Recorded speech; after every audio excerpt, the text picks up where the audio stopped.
এই কটকটি আজকে বিয়ে দেখি সুন্দরী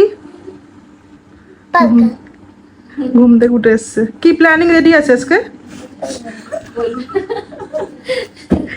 এই যে এই হচ্ছে গিয়ে পুচকির আজকে, এটা হচ্ছে ড্রেস। এই যে মিষ্টি পুচকিটাকে তোমরা দেখতে পারলে, সেদিন এই পুচকিকেই সাজিয়েছিলাম একদম প্রিন্সেসের মতো। আর এই ছিল প্রিন্সেসের মায়ের শাড়ি আর হেয়ার ডেকোরেশনের জন্য ফ্লাওয়ার। আচ্ছা, আজকে পূজার মেয়ের বিয়ে, তাই জন্য পূজা আজকে আমার থেকে মেকআপ নেবে। বলো কেমন সাজতে চাও?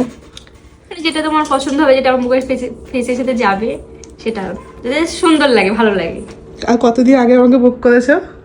2 মাস আগে বলে রেখেছি। 2 মাসের বেশি, বেশি 2 মাসের বেশি, মানে যেমন ব্রাইডরা বুক করে। অ্যাকচুয়ালি আজকে ওর মেয়ের হচ্ছে গিয়ে 5 বছরের জন্মদিন, আর সেই উপলক্ষে ওর মেকআপ হবে। আর ওর মেয়েরও বুকিং আছে, ওই ছোট্ট পুচকিটারও আমার কাছে বুকিং আছে। ও এখন ঘুমাচ্ছে, বাট একটু পরে আসবে, তখন ওর ভিডিও হবে, সব কিছু ওকে আমি দেখাবো।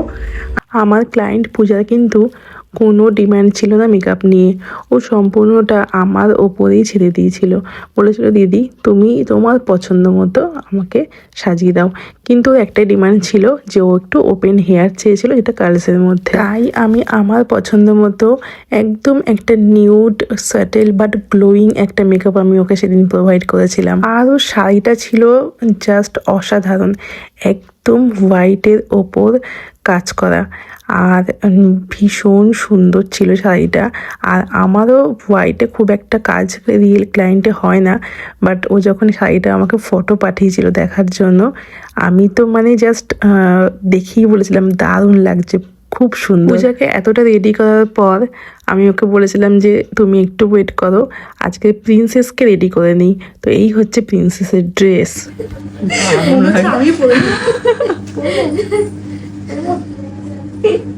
খুব সুন্দর, খুব সুন্দর। ড্রেসটা যে এতটা বেশি সুন্দর ছিল, ছোট্ট পুচকির ড্রেসটা, মানে পুরো একদম ছোট্ট যে পরিগুলো আছে না, ওরকম লাগছিল ওকে দেখতে। একদম পুচকির ড্রেসটা ছিল যেমন একদম হোয়াইট, আর তোমরা দেখলে পূজাও একদম হোয়াইটেই গেছে, মানে হোয়াইট শাড়িতেই ও রেডি হয়েছে। আর পুচকির বাবাও কিন্তু হোয়াইটই পরেছিল আমি যতদূর দেখেছি, মানে ওদের তিনজনেরই ড্রেস ছিল হোয়াইট। কি সুন্দর তাই না? আমাকে এই পুচকির মা বলেছিল যে ও নাকি আমার কাছে সাজতে চায়, এটা নাকি ওর মাকেও বলেছে, মানে ও নাকি আমার কাছেই সাজতে চায়। আমার কাজ ওর নাকি খুব পছন্দ হয়, ওর নাকি ভালো লাগে, আর ও নাকি বলেছে যে আমার কাছে সাজবে। মানে এটা যে কী ধরনের ভালো লাগা আর কতটা প্রাপ্তি, যে একটা ছোট্ট বাচ্চা মেয়ে সেও আমার কাছে সাজতে চাইছে ভালোবেসে, আমার কাজকে ভালোবেসে। এমনি এর মতো ভালো লাগা মনে হয় না আর কিছু হয়। আর এই যে ড্রেসটা পরার পর ও কিছুতেই বসবে না, কনস্ট্যান্ট আমার সাথে মজা করে চলেছে। আর আমি ওকে বলছি এখানে বসো সাজার জন্য, মানে এদেরকে একটু ম্যানেজ করার সমস্যা হয়ে যায় যেহেতু বাচ্চা, কিন্তু এদেরকে সাজাতে গেলে এদের মতোই এদের সাথে বাচ্চা হয়ে যেতে হবে, তবেই সুন্দর করে সাজিয়ে দেওয়া যাবে। আর এই জিনিসটা আমি একদমই মিস করি না, মানে কোনো বাচ্চা যদি বলে যে সে সাজতে চায়, মানে আমি তাকে আগে সাজিয়ে দিই। কি কি কালার আছে? এই যে কি কালার তুমি করতে চাও? কোন কালারটা করতে চাও? এই নিউড কালারটা? নিউড পরিয়ে দেবো? হ্যাঁ, নাকি পিঙ্ক পিঙ্ক? কোনটা কোনটা বলো? পিঙ্ক না নিউড? পিঙ্ক। দেখি একটু স্মাইল, হাসো।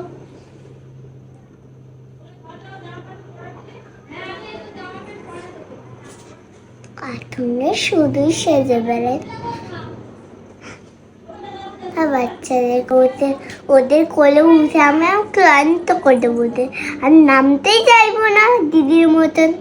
দিদি করতে গেলে যেমন নামতে চাই না, তেমন আমি নামতেই চাইবো না। আমার সব থেকে বড় ক্লায়েন্ট, পাকা পরি একটা, সারাক্ষণ বকবক বকবক করেই গেছে।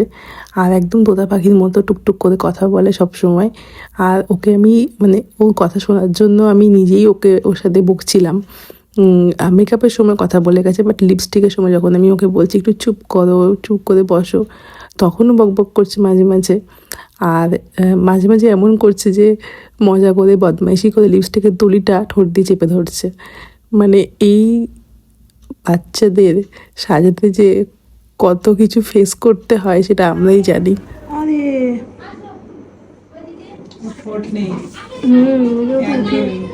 উঠিয়ে রাখছি।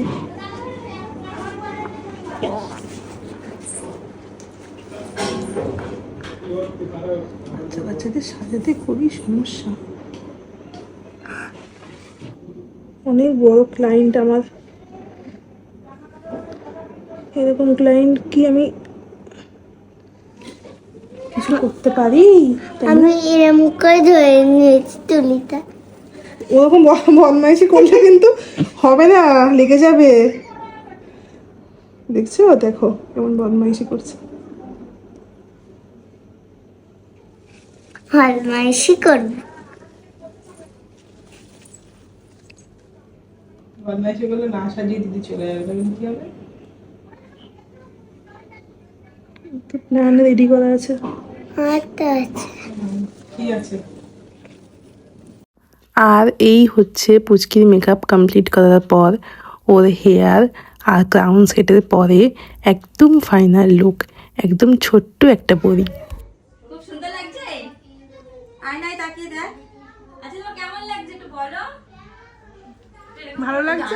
হয়ে গেছে গো। ভালো লাগছে? ভালো লাগছে। অন্য সময় অনেক কথা বলে, কিন্তু যখন জিজ্ঞাসা করা হচ্ছিল একদম চুপ। আর ঘরের মধ্যে এত লোকজন চলে এসেছিল যে ও আর কিছু মানে বলতে পারছিল না সবার সামনে, নিজেই একটু থতমত খেয়ে গেছিল। প্রিন্সেসকে রেডি করেই তো প্রিন্সেসের মাকেও রেডি করে ছাড়তে হবে। আর এটা হচ্ছে পূজার ফুল অ্যান্ড ফাইনাল লুক। কালসের উপর হেয়ারটা রেখেছি,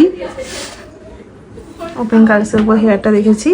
এই তো শাড়িটা ভীষণ গর্জিয়াস, তার সাথে এত সুন্দর একটা মানে গলার আর কানের পরেছে, খুব ভালো লাগছে। আর হচ্ছে আমি একটু জিপসি অ্যাড করেছি, একটু টান করো এই পাশটা, হ্যাঁ জিপসি অ্যাড করেছি একটা সাইডে, হোয়াইট জিপসি। আর একদম মানে লুকটা ডিফারেন্ট লুক হয়ে গেছে আর খুব সুন্দর লাগছে, ভীষণ সুন্দর লাগছে হোয়াইট শাড়িতে। Nude eye makeup, nude lips. আচ্ছা বলো পূজা, তোমার কেমন লাগলো? আমার সত্যি খুব ভালো লাগলো। খুব স্যাটিসফাই হয়েছি সেজে গুজে। খুব একটা মানে আশা ছিল দিদিকে যে সাজবো আজকে, সেজে খুব ভালো লাগলো। যেমন শেষে তেমন হয়েছে, তাতে অনেক বেশি হয়েছে। সফট আছে, হ্যাঁ সফট আছে শাড়িটা। ও একটু ওপেন টাইপসের, ও হেয়ারটা অনেকটা লং, ওপেন টাইপসের রাখতে চাইছিল, তো সেই হিসাবে ওপেন টাইপসের রেখেছি হেয়ারটা। আর একটা সাইডে জিপসি দিয়েছি। আইটা একটু ক্লোজ করো। আই মেকআপটা একদম ন্যাচারাল নিউডের উপর রেখেছি, নিউড লিপস, যেহেতু শাড়িটা একেবারেই হোয়াইট। আর খুব খুব গর্জিয়াস লাগছে, খুব সুন্দর লাগছে।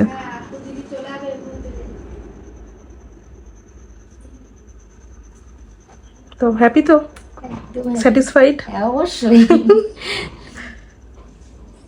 ছোট্ট প্রিন্সেসকে তার জন্মদিনে অনেক অনেক শুভেচ্ছা, ভালোবাসা আর আশীর্বাদ, অনেক আশীর্বাদ ওর জন্য। ওর ভবিষ্যতে দিনগুলো অনেক সুন্দর হোক।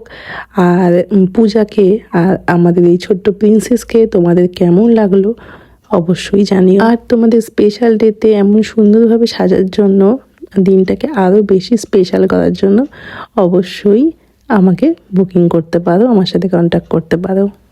তো টাটা। এই যে আমার এক ক্লায়েন্ট যাচ্ছে সেজে গুজে। ভালো সাজিয়েছি।